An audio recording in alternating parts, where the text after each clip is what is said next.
Assalamualaikum warahmatullahi wabarakatuh. Pada kesempatan ini, kelompok kami akan membahas salah satu topik penting dalam mata kuliah pengantar akuntansi 2, yaitu mengenai liabilitas dan akuntansi persekutuan.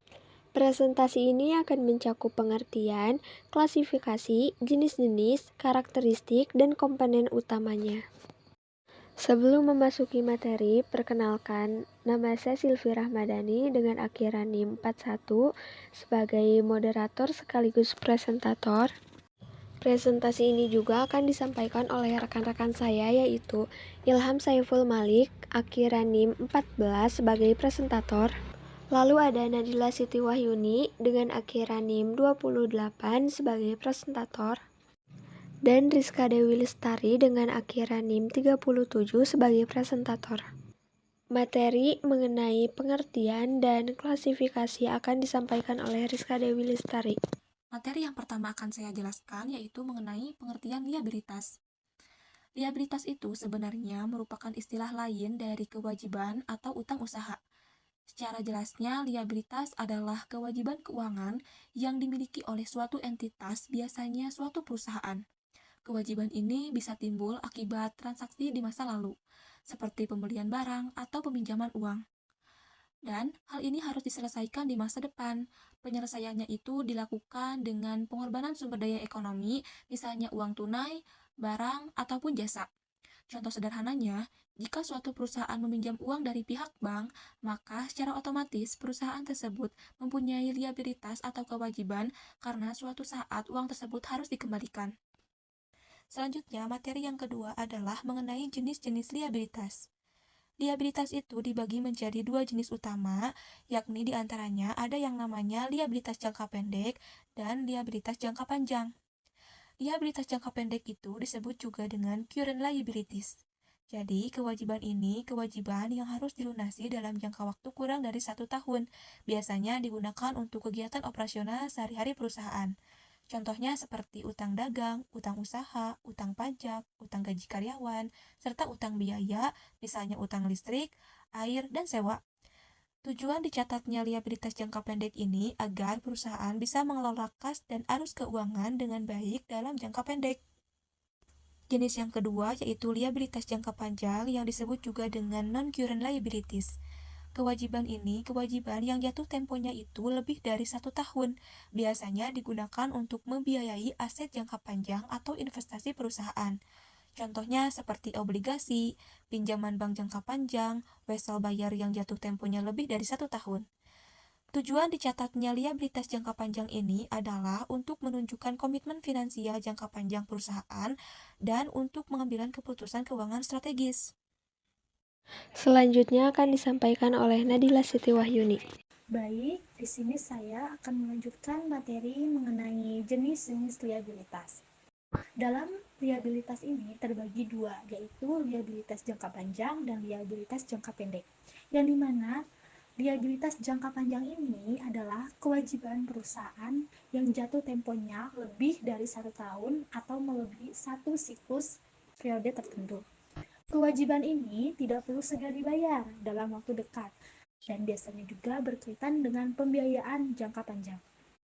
Dalam liabilitas jangka panjang, saya akan menerangkan 5 poin yang berkaitan dengan kewajiban. Yang pertama ada utang obligasi. Utang ini merupakan dana yang diperoleh perusahaan dari menerbitkan obligasi kepada investor. Obligasi ini juga memiliki jatuh tempo tertentu dan biasanya memberikan bunga tetap atau kupon kepada pemegang obligasi. Umumnya juga digunakan untuk membiayai ekspansi besar atau proyek jangka panjang. Yang kedua ada utang bank jangka panjang. Utang bank jangka panjang ini utang kepada bank atau lembaga keuangan dengan masa pelunasan lebih dari 1 tahun, termasuk cicilan pinjaman KPR, pinjaman modal kerja jangka panjang, dan lainnya. Adapun bisa berbunga tetap maupun mengambang. Contohnya begini, perusahaan mengambil pinjaman 3 tahun dari bank untuk membeli mesin produksi. Nah, yang ketiga ada kewajiban sewa.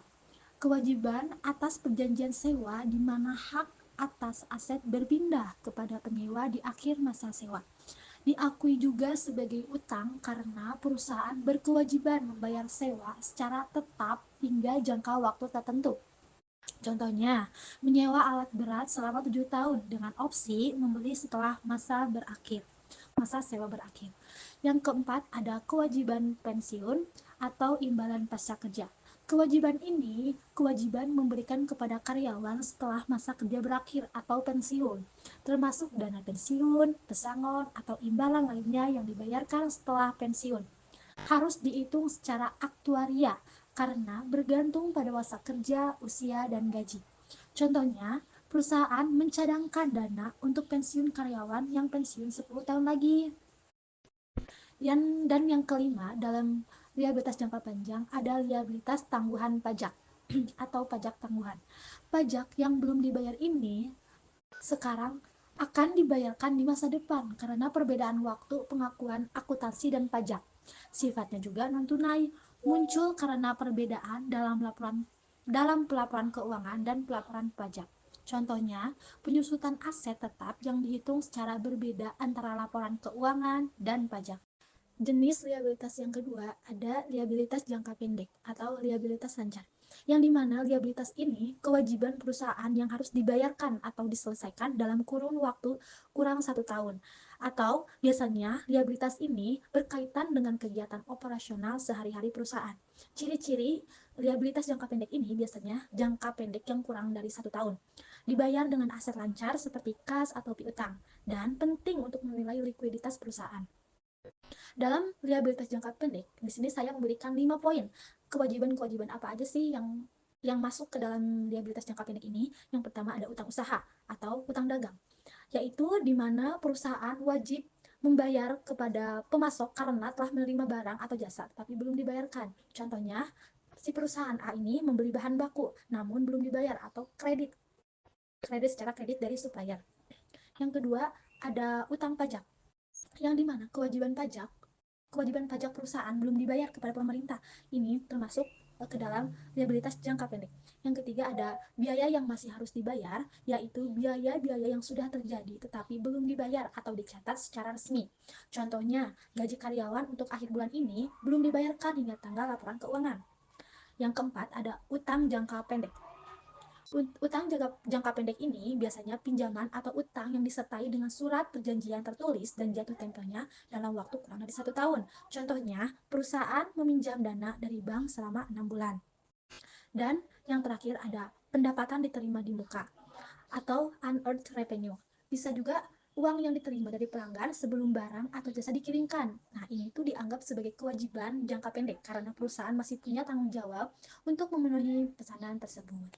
Di sisi lain, selain ada jenis liabilitas, ada pun karakteristik liabilitas, yang dimana karakteristik ini yang pertama ada kewajiban pembayaran pinjaman, yang kedua kewajiban terhadap pihak eksternal, yang ketiga berdasarkan transaksi atau kejadian bisnis tertentu, dan yang terakhir tanggung jawab entitas yang tidak dapat dihindari. Terima kasih, saya serahkan kepada moderator. Materi selanjutnya akan disampaikan oleh Ilham Saiful Malik.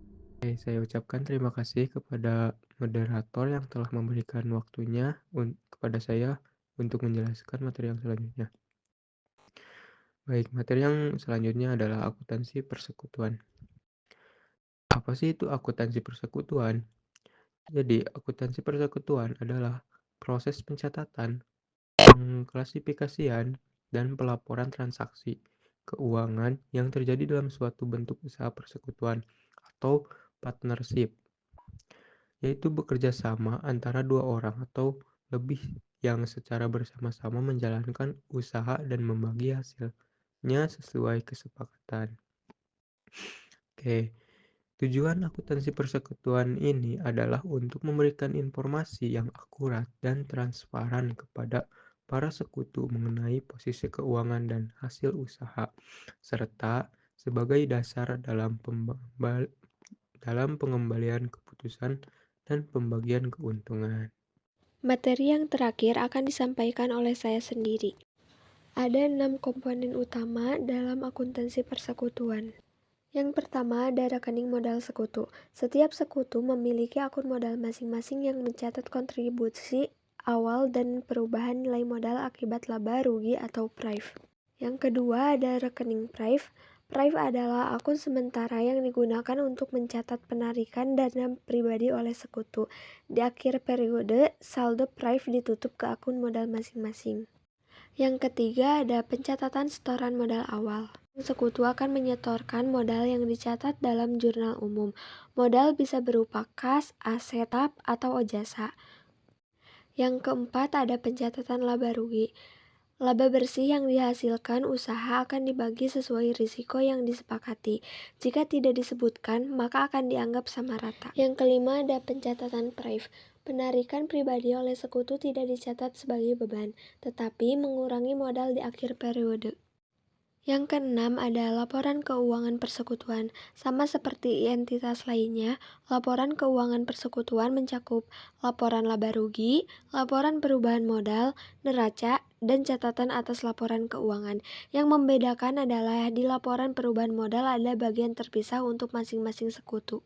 Dari hasil materi yang telah kita sampaikan, kita dapat menyimpulkan bahwa liabilitas adalah kewajiban entitas kepada pihak lain yang timbul dari peristiwa masa lalu dan penyelesaiannya diharapkan mengakibatkan arus keluar sumber daya ekonomi. Sedangkan akuntansi persekutuan adalah bentuk kerjasama usaha antara dua orang atau lebih yang sepakat untuk berbagi kepemilikan, laba, dan risiko usaha. Sekian materi yang dapat kita sampaikan. Terima kasih ya. Mohon maaf atas kekurangan yang telah materi kita sampaikan. Wassalamualaikum warahmatullahi wabarakatuh.